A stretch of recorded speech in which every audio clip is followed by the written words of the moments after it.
Donc bonjour, je m'appelle Jean-Philippe Doyon, je suis producteur d'absinthe à l'Absintherie des Cantons située à Grenby. Donc on est la seule distillerie, la seule entreprise à se spécialiser dans la production d'absinthe au Canada.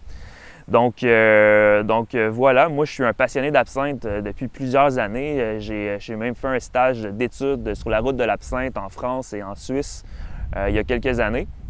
Donc je suis revenu évidemment de ce voyage-là avec un bagage assez important de savoir-faire sur la production traditionnelle d'absinthe et on a pu en produire ici. Donc présentement, on est sur la terre où on fait pousser notre grande absinthe, la plante principale du produit.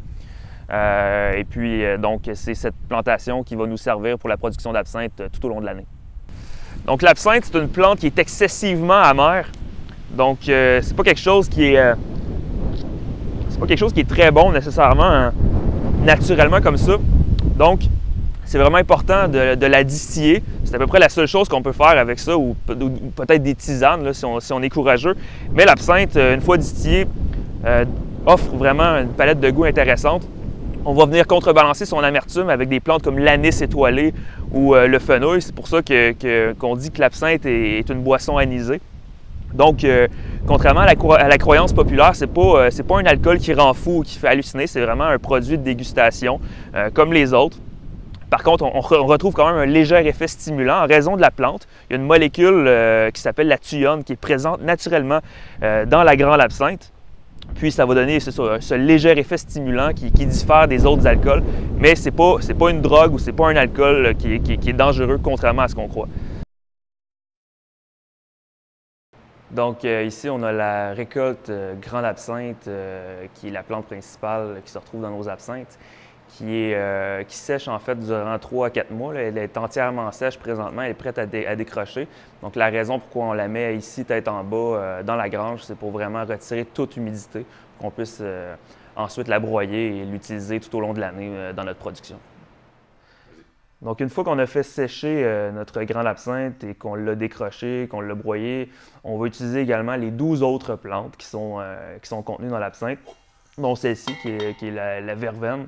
Donc, on va mettre les 12 plantes en macération pendant de 12 à 24 heures, dépendamment du produit, dans l'alambic, dans la chaudière de l'alambic, avec l'alcool. Donc, une fois que la macération a été faite, on procède à la distillation. Donc, on va chauffer lentement l'alambic jusqu'à 78 degrés Celsius pour une durée de chauffe d'environ 3 heures. Donc, une chauffe qui est assez lente. Par la suite, l'alcool va s'évaporer avec les huiles essentielles des plantes, va passer dans la colonne et va venir se refroidir dans le refroidisseur. Donc, on va obtenir notre distillation de cette façon-là. Dans le cas de l'absinthe verte, on va faire une seconde macération après la distillation pour obtenir la chlorophylle des plantes, extraire la chlorophylle pour obtenir un peu plus d'amertume, un peu plus d'astringence, ce qui caractérise normalement une absinthe verte. Donc, à la suite de la distillation, nos produits vont être entreposés pendant un certain temps. Par la suite, tout va être embouteillé à la main par nos actionnaires. Donc, on va se mettre ensemble, on va faire tout l'embouteillage à la main. Puis, dans le fond, jusqu'à présent, on fait environ 18 000 bouteilles par année.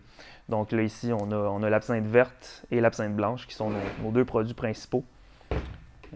Donc, on peut en boire, c'est pas dangereux, puis voilà, c'est pas illégal.